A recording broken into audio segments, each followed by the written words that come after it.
पहलगाम में जो आतंकवादी हमले हुए थे और उसके बाद भारत सरकार की तरफ से जो ऑपरेशन सिंदूर शुरू किया गया था, उस दरमियान पाकिस्तान के जो इन्फ्लुएंसर हैं और कुछ कलाकार हैं और जो प्रभावशाली व्यक्ति हैं, वो अपने सोशल मीडिया के अकाउंट्स के जरिए भारत विरोधी प्रचार कर रहे थे। और वैसे में भारत सरकार ने एक फैसला किया और उनके सारे लोगों के अकाउंट ब्लॉक कर दिए थे, बंद करवा दिए थे और भारत में उनके अकाउंट नहीं देखे जा रहे थे। उनके सोशल मीडिया पर जो वो भारत विरोधी दुष्प्रचार चल रहा था, उसका प्रदर्शन बंद हो गया था। ऐसे में अचानक एक खबर आती है कि इन तमाम जिन लोगों के अकाउंट्स ब्लॉक किए गए थे भारत में, वो खुल गए। ये अपने आप में एक चिंतनीय बात है और इसके ऊपर सरकार को ध्यान देना पड़ेगा। और ऐसे पाकिस्तानी जो रोज़ भारत के खिलाफ जहर उगलते हैं, ऐसे पाकिस्तानी जिनका मूल एजेंडा सोशल मीडिया पर भारत के खिलाफ अभियान चलाना होता है, ऐसे पाकिस्तानियों के अकाउंट हिंदुस्तान के लोग देखें, उनको एक्सेस मिले और वो भारत विरोधी प्रचार सुने, इसकी कोई आवश्यकता मुझे नहीं लगती है। और इसलिए अगर उनके अकाउंट अनब्लॉक हो गए हैं तो फिर से उनको ब्लॉक कराने के लिए सरकार की तरफ से कोई काम होना चाहिए। अरविंद केजरीवाल, जिनकी अभी हाल में दिल्ली चुनाव में बहुत बुरी तरह से पराजय हुई थी, उससे वो एकदम हताश थे, निराश थे। अचानक बिल्ली के भाग से छींका टूटा है और एक दो उपचुनाव में वो जीत गए और तब से वो पगला गए। पहले अलबलाए हुए थे, अब पगला गए। और कोई आदमी पागलपन में ही इस प्रकार की बात कर सकता है। भारतीय जनता पार्टी कांग्रेस की नीतियों के सख्त खिलाफ है। कांग्रेस की नीतियों की वजह से देश में तबाही और बर्बादी हुई, देश का विकास भली भांति नहीं हो पाया। और इस भूमिका के आधार पर भारतीय जनता पार्टी ने जो कांग्रेस के विरोध में लोग थे, उनके साथ खड़े होकर के सरकार बनाई, सत्ता लाई। और ऐसे में हमारा भारतीय जनता पार्टी और एनडीए का कांग्रेस के साथ कोई रिश्ता होगा, इसकी कल्पना कोई पागल और बेवकूफ़ी कर सकता है। सबसे पहली बात, जो कांवड़ यात्रा है वो अपने आप में एक बहुत ही पवित्र यात्रा है, शिव भक्तों की यात्रा होती है। और भक्ति भाव से तमाम शिव भक्त भगवान शंकर को जलाभिषेक करने के लिए, उनको जल चढ़ाने के लिए लंबी दूरी पैदल तय करके जाते हैं।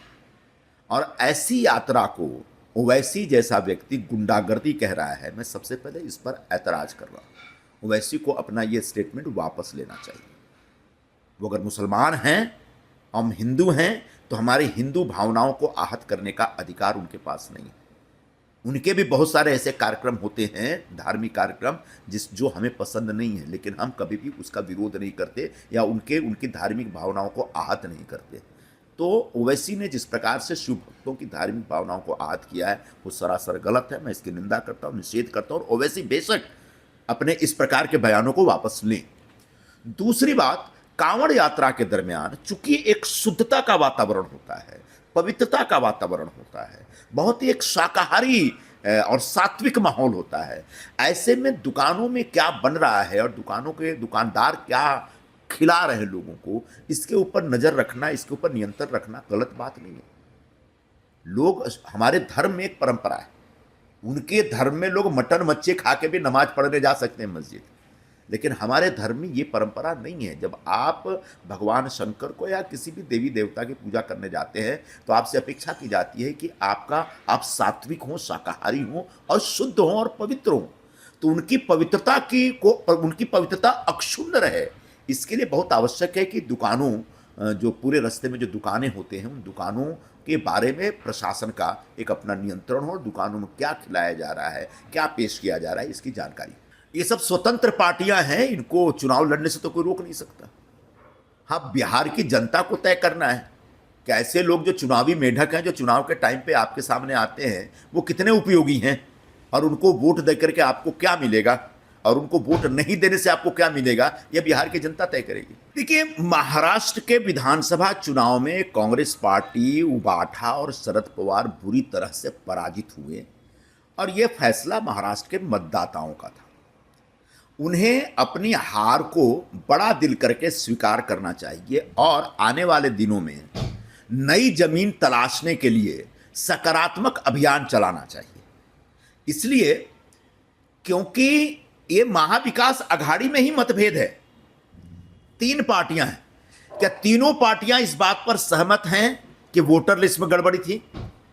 उद्धव ठाकरे कहते हैं कि ईवीएम में गड़बड़ी थी, राहुल गांधी कहते हैं कि वोटर लिस्ट में गड़बड़ी थी, शरद पवार की पार्टी दोनों में से किसी बात में विश्वास करने को तैयार नहीं। तो आपके आपस में ही इतने मतभेद हैं, तो इन मतभेदों को आपस में पहले दूर कर लीजिए आप। मतभेद इसलिए है क्योंकि आप अपनी हार को स्वीकार करने के बजाय और हार के कारणों का विश्लेषण करने के बजाय आप एक जो पूरी प्रक्रिया है ना, उस प्रक्रिया को दोष दे करके आप अपने नेतृत्व को बचाने का प्रयास कर रहे हैं, जो कि सरासर गलत है। अब चूंकि महाराष्ट्र में बुरी तरह से हार गए हैं, तो अब बिहार में भी जब चुनाव शुरू हो रहे हैं, चुनाव की प्रक्रिया शुरू हो रही है और आने वाले नवंबर दिसंबर में वहां चुनाव होंगे, तो अभी से ही अपनी हार का अंदेशा लगा करके वो इस प्रकार के आरोप लगाना शुरू कर रहे हैं कि वोटर लिस्ट में गड़बड़ी हो रही है। अरे भाई, पूरे बिहार में आपकी पार्टी है, जिले जिले में आपके कार्यकर्ता हो सकते हैं, तो अगर वोटर लिस्ट का रिवीजन हो रहा है तो उस रिवीजन की प्रक्रिया में शामिल होइए। क्योंकि जब भी इलेक्शन कमीशन या इलेक्शन ऑफिसर उस स्टेट का या फिर कलेक्टर ऑफिस की तरफ से जब वोटर लिस्ट के रिवीजन का काम शुरू होता है, तो तमाम पॉलिटिकल पार्टियों को मैसेज दिया जाता है, चिट्ठियां भेजी जाती है कि आइए नए वोटर जो बनाने हैं वो देखिए, और कोई पुराने वोटर अगर किसी की डेथ हो गई या फिर वहाँ नहीं रहते, उनको जो हम डिलीट कर रहे हैं, उस पूरी प्रक्रिया में आप सभी लोग शामिल होइए। यहाँ तक कि जो ईवीएम मशीन की जो प्रक्रिया है, उसके लिए भी तमाम पॉलिटिकल पार्टियों के प्रतिनिधियों को बुलाया जाता है, एक मॉक पोलिंग करा करके।